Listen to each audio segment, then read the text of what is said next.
बिस्मिल्लाहिर्रहमानिर्रहीम। जी स्टूडेंट्स, कैसे हैं आप? हमारा सेकंड लेक्चर है आज, थर्ड ईयर लेक्चर नंबर 2। और इसमें आज कल हमने पढ़ा था जो है properties of variance and standard deviation.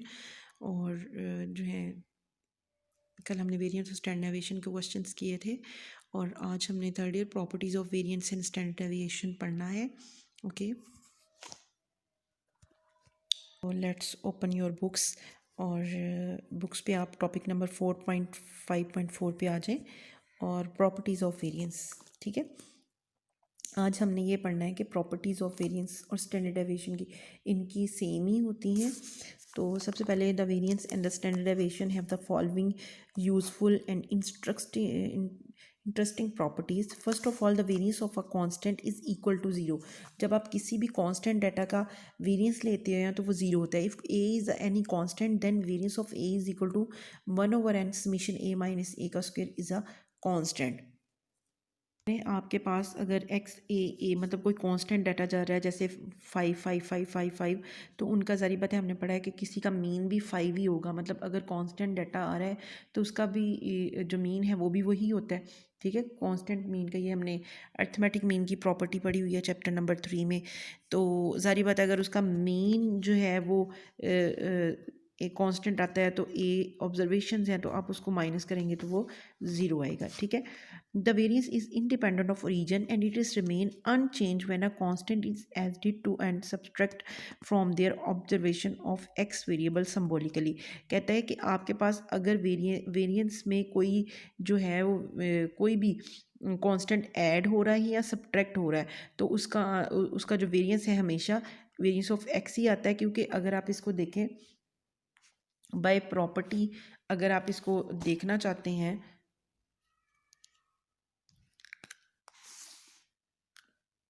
Property पे, अगर आप इसको देखेंगे तो आपको पता है प्रॉपर्टी पे अगर आप इसको देखते हैं तो सारी बात है, अगर मैं लिखती हूँ variance of x plus A, तो ये ओपन होएगा variance of x plus variance of A पे। तो सारी बात है बच्चे, variance of X is a variable plus variance of A, और ये फर्स्ट प्रॉपर्टी पड़ी है कि constant is equal to zero, तो वे वेरिएंस ऑफ एक्स आई ही बच जाएगा। ठीक है, तो हम कहते हैं कि कांस्टेंट का वेरिएबल हमेशा जो है वो कोई भी चीज़ उसमें डालेंगे तो वो हमेशा ऐड करेंगे या सब्ट्रैक्ट करेंगे तो वो वही आंसर हमें दे देगा। हैंस कि हम थर्ड प्रॉपर्टी है the variance is multiply and divided by the square of constant. आप अपने किसी भी चीज़ को मतलब मल्टीप्लाई या डिवाइड करते हैं, जब हम किसी चीज़ को मल्टीप्लाई या डिवाइड करते हैं तो उसका स्केल चेंज होता है। जब स्केल चेंज होता है तो variable is either multiply and divided a constant, तो वो उसी के स्क्वायर से होके आएगा। For example variance of 1 minus A, मतलब आप किसी को, आपके पास वेरिएंस का वैसे फार्मूला होता है, वेरिएंस ऑफ एक्स का formula summation X i minus x बार का स्क्वायर ओवर एन।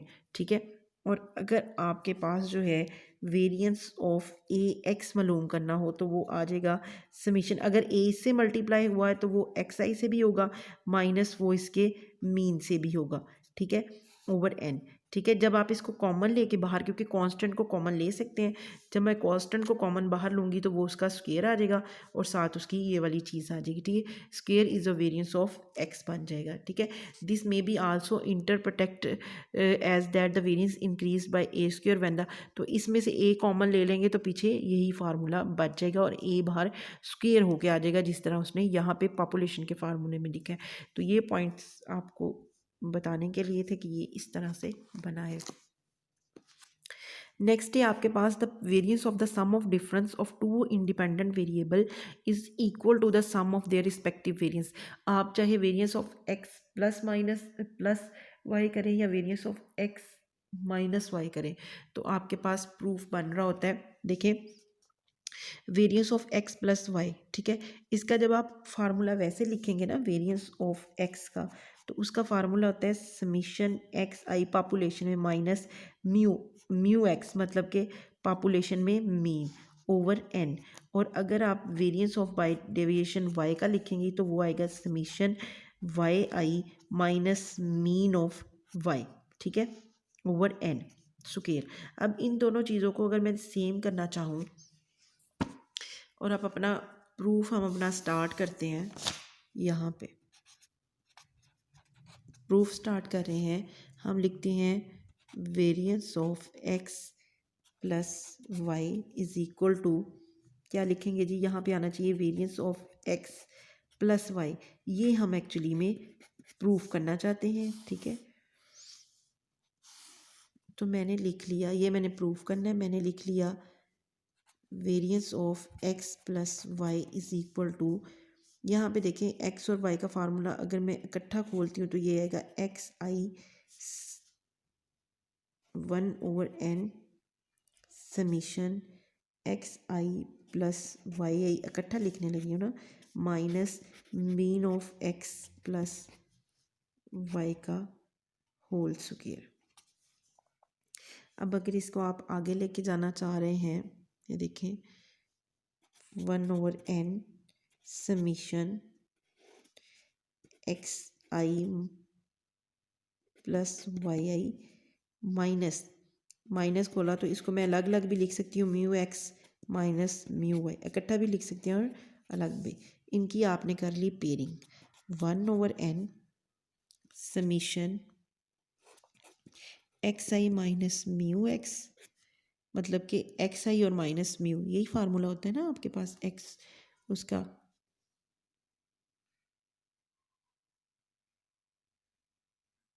ठीक है, ये फार्मूला आपके पास होता है। और आगे आपके पास होगा म्यू माइनस, अगर आपके पास आ जाता है प्लस दरमियान में तो ये आएगा वाई आई माइनस म्यू वाई, ये मैंने इसके पेयर बना दिए, ठीक है। 1/n बाहर है आपका। अब आपने इनका खोलना है स्क्वायर। जब आपने स्क्वायर खोलना है तो ये आनी है 1/n समीशन फर्स्ट टर्म का स्क्वायर प्लस सेकंड टर्म का स्क्वायर प्लस 2, ठीक है, x i minus mu x और वाई आई माइनस म्यू वाई, ठीक है। पहली रकम का स्क्वायर, सेकंड दूसरी का प्लस फर्स्ट टर्म और सेकंड टर्म, ठीक है, जिस तरह उसने आपको यहाँ पे बुक पे दिया हुआ है, ठीक है। अगर आप बुक का देखना चाहें तो 1/n समीशन उसने जब खोला है फर्स्ट टर्म सेकंड टर्म और दिस वन, नेक्स्ट स्टेप ये होगा कि 1/n भी इन सब के साथ अप्लाई हो जाएगा। 1/n और समीशन में अंदर लेके जाने लगी हूँ, summation X i minus mu X का square plus 1/n summation Y आई माइनस म्यू वाई का स्क्वायर प्लस 2 1/n समीशन, ठीक है, 2 है ये, X i minus mu X i और वाई आई माइनस म्यू वाई बार। और बच्चे ये जो कोरिस्पॉन्डिंग टर्म होती है, जो हम कहते हैं कोवेरियंस है, तो कोवेरियंस आपके पास ज़ीरो होता है। अगर कोवेरियंस ज़ीरो होता है तो आपके पास फार्मूला पीछे बच रहा है summation X i minus mu X का square over N plus 1 over summation Y आई माइनस म्यू वाई का होल स्क्वायर ओवर एन।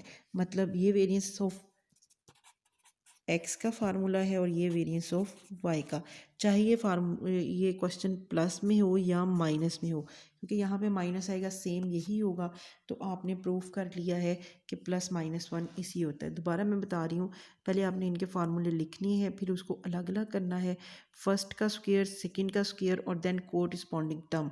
उस कोरिस्पॉन्डिंग टर्म जब हो जाएगी फिर आपने इसके साथ समीशन अप्लाई कर देना है, और समीशन कोरिस्पॉन्डिंग टर्म ज़ीरो होती है, ठीक है। और उसके अलावा जो है आपके पास ये वेरिएंस ऑफ +-1 बच जाता है, ठीक हो गया।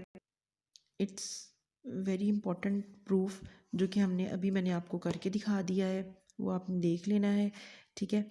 अब वो कह रहे हैं इफ़ केस, अब अगली जो डेफिनेशन है वो है if case sub group of the data consist N1 N2 Nk summation N I is equal to N observation represent. अगर आपने कंबाइंड जो है वो वेरिएंस निकालना हो तो उसका ये फार्मूला है, लेकिन ये इसका जो प्रूफ है वो हमारे पास हम 4th ईयर में करेंगे, 3rd ईयर में नहीं करेंगे। इसी तरह बच्चे अब आपके पास जो स्टैंडर्ड डेविएशन की प्रॉपर्टीज़ हैं सेम वही प्रॉपर्टीज़ हैं जो वेरिएंस की हैं कि स्टैंडर्ड डेविएशन ऑफ कांस्टेंट का ज़ीरो आता है। अगर कोई कांस्टेंट ऐड हो रहा हो स्टैंडर्ड डेविएशन के अंदर तो आपके पास वो constant zero standard deviation X ही हो जाता है। इसी तरीके से आपके पास स्टैंडर्ड डेविएशन ए अगर मॉड में आ रहा है स्टैंडर्ड डेविएशन ऑफ एक्स तो उसका पहले मॉड आ जाएगा और फिर स्टैंडर्ड डेविएशन अगर प्लस माइनस हो रहा होगा तो जारी बात है अंडर रूट वेरिएंस का और दिस वन। ठीक है, अब एग्जाम्पल नंबर 4.11 पे आ जाएं। उसने बोला है नहीं ये आपने एग्ज़ाम्पल जो है ये नहीं करनी है आपने। उसके बाद है आपके पास नेक्स्ट टॉपिक स्टैंडर्डाइज्ड वेरिएबल, ये आपने करना है। अभी स्टैंडर्डाइज्ड वेरिएबल क्या होता है जी? तो standardised variable a variable is defined to be standardised और in standards unit if it is expressed in the term of deviation from its mean and dividing by its standard deviation in denoted by Z. अगर आपके पास जो है वो एक variable है जी में आप उसको कन्वर्ट करना चाहते हैं तो Z i is equal to X i minus mu. Okay जी, हमारे पास जी स्टैंडर्ड वेरिएबल होता है, हम कोई भी जी ले सकते हैं। जी में आई x i minus mu over आपके पास स्टैंडर्ड डेविएशन, मतलब आप कहते हैं स्टैंडर्ड डेविएशन क्या होता है? आपके पास ऑब्जर्वेशंस हो जो आपने लेनी है माइनस उस चीज़ का पॉपुलेशन का मीन हो और आपने उसके स्टैंडर्ड डेविएशन पे डिवाइड कर देनी है। तो इसको हम कहते हैं कि हमारे पास स्टैंडर्डाइज्ड जो है वो वेरिएबल बन जाता है। और स्टैंडर्डाइज्ड वेरिएबल का याद रखें कि स्टैंडर्डाइज्ड वेरिएबल जी का स्टैंडर्डाइज वेरिएबल जी जो होता है that is belongs to with mean zero and variance one. इसका जो मीन होता है वो हमारे पास ऑलवेज ज़ीरो होता है और वेरिएंस इसका हमेशा वन होता है। अगर इसको एक आप देखें तो स्टैंडर्ड नॉर्मल वेरिएबल का कर्व कुछ इस तरीके का होता है और हम कहते हैं कि यहाँ पे जो इसका मीन होता है वो आपके पास ज़ीरो होता है। Mean zero and variance one ये इसका स्टैंडर्ड नॉर्मल वेरिएबल का कर्व होता है। तो वो हमें कहता है कि स्टैंडर्ड नॉर्मल वेरिएबल क्या है? अगर पॉपुलेशन होगा तो यहाँ पे म्यू एंड सिग्मा पॉपुलेशन का मीन, और अगर फॉर सैम्पल होगा तो x i minus x bar over f. This is very important concept in advance statistic as the mean and various standardized variable is equal to zero and it's variance is one, कि इसका mean zero होता है और ये one होता है। ठीक है, जब हम इसको स्टैंडर्डाइज करते हैं तो आपको स्टैंडर्डाइज्ड फॉर्म इसकी जो मिलती है, जो आपको इसकी स्टैंडर्डाइज्ड फॉर्म मिल रही होती है वो ये वाली होती है। z is equal to 50 plus 10x minus x bar over s. This is called the standardized variable. किसी भी चीज़ का आपने स्टैंडर्डाइज्ड वेरिएबल निकालना होगा तो आप लिखेंगे z is equal to 50 plus 10 is equal to x minus x bar over s for standard deviation. S for standard deviation. The z value being independent of unit of measurements provide a basis for comparisons between individual value even though that belong to different distributions. That is why they are often used in psychological and educational tests where they are known as standard score. The negative numbers are avoided by multiplying z value by 10 and arbitrary standardized added by 50। वो हमें ये बता रहा है कि ये जो standardised variable बना है ये इंडिपेंडेंट यूनिट ऑफ मेजरमेंट्स है। जब हमने दो वैल्यूज़ के दरमियान कंपैरिजन्स करना होता है, फॉर एग्जांपल आप साइकोलॉजी टेस्ट कर रहे हैं किसी का साइकोलॉजी लेवल क्या है। साइकोलॉजी में अक्सर आप एजुकेशन टेस्टिंग कर रहे होते हैं कि इस बंदे के मार्क्स ये एजुकेशन लेवल पे, इस बंदे की आईक्यू लेवल और उसका आईक्यू लेवल कितना है, वहाँ पे आप स्टैंडर्डाइज्ड वो कहते हैं यहाँ पे जो हमने 10 लगाया है वो 10 हमने जी के साथ इसलिए मल्टीप्लाई किया है कि हमारे पास कोई भी वैल्यू जो है वो नेगेटिव नहीं बनी, अवॉइड करने के लिए 10 से, और 50 ऐड किया standardise arbitrary mean to them the value so obtained are called standardized z score। इसे हम स्टैंडर्डाइज, जब वो आपसे कहेगा स्टैंडर्डाइज्ड z स्कोर निकालें या बना के दें तो तब हम ये वाला फार्मूला यूज़ करेंगे। ठीक हो गया स्टूडेंट। पिछले वाले लेक्चर में आपने मुझे कमेंट करके बताना है कि आपने क्या करना है। इसकी स्टैंडर्डाइजेशन ये प्रूफ जो मैंने आपको करवाया ये आपने कम्प्लीटली करना है और मुझे आंसर भी देना है कि आपको ये प्रूफ समझ आया है या नहीं आया है। अब ये जो प्रूफ था वो एक दफ़ा फिर मैं क्लियर करके दिखा रही हूँ variance of x plus Y का, कि अगर किसी ने स्टेप्स नहीं नोट किए तो वो स्टेप्स नोट कर ले। ये इसकी कोवेरिएंस टर्म है इसलिए वो ज़ीरो है, और ये हमारे पास variance of x plus Y के प्लस में होगा तो भी अब आपने इसको माइनस से करना है, यहाँ माइनस लगा के सेम यही प्रूव होगा। मुझे बताना है यहाँ आपने, ये मैंने प्लस के साथ लिया है, आपने माइनस लगा के लेना है यहाँ पे माइनस, तो ये सारा फार्मूला ऐसे ही आएगा, जस्ट यहाँ प्लस आएगा, यहाँ माइनस आ जाएगा, तो ये साइन चेंज होंगे। और आपने इस प्रूफ को माइनस के साथ भी करना है, लेकिन आंसर यही बनेगा variance of x plus y. तो आज हमने इसकी प्रॉपर्टीज़ और स्टैंडर्डाइजेशन के बारे में पढ़ा है, और उसके बाद जो है हम इसके क्वेश्चंस करेंगे कि वो किस तरह से होते हैं। हमने आगे टॉपिक स्टार्ट करने हैं क्वेश्चन के। अब आपने मुझे ये नहीं बताया कि आपने एक्सरसाइज में से जो इससे रिलेटेड क्वेश्चन थे लास्ट चैप्टर के, वो आपने किए हैं या नहीं किए हैं। ठीक है, अब आपके लिए एक छोटी सी असाइनमेंट है। वो ये असाइनमेंट है कि आपने चैप्टर नंबर 3 में से मुझे 2 चीज़ों की डेफिनेशन बतानी है। कौन सी डेफिनेशन है? एक आपने मुझे बतानी है कि definition of weighted mean, weighted mean की डेफिनेशन, और किस किस सिचुएशन में, मतलब वेटेड मीन की डेफिनेशन बतानी है। और आपने मुझे ये बताना है कि व्हाट इज़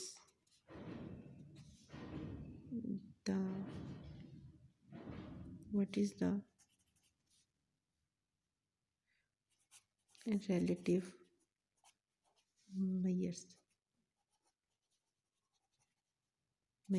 के रिलेटिव मेयर और वेटेड मीन क्या है। ओके, नेक्स्ट इंशाल्लाह हम नेक्स्ट लेक्चर में कल मिलेंगे, और आप लाजमी यूट्यूब पे लेक्चर्स लें और मुझे कमेंट बॉक्स में भी करें। बच्चे, मैंने बार बार कमेंट किया है, आपने अभी तक मुझे कमेंट करके नहीं बताया है क्वेश्चंस के आंसर, तो अगर आप क्वेश्चंस के आंसर देंगे तभी मुझे पता चलेगा कि आपने मेरा लेक्चर पूरा सुना है। और बच्चे सीरियसली अपने क्लासेस को लें और इसका आंसर दें, और मैंने इसका बाद में जब आपके ओपन होंगे तो इसके टेस्ट भी आपके होंगे। ओके जी, अल्लाह हाफिज़। ओके।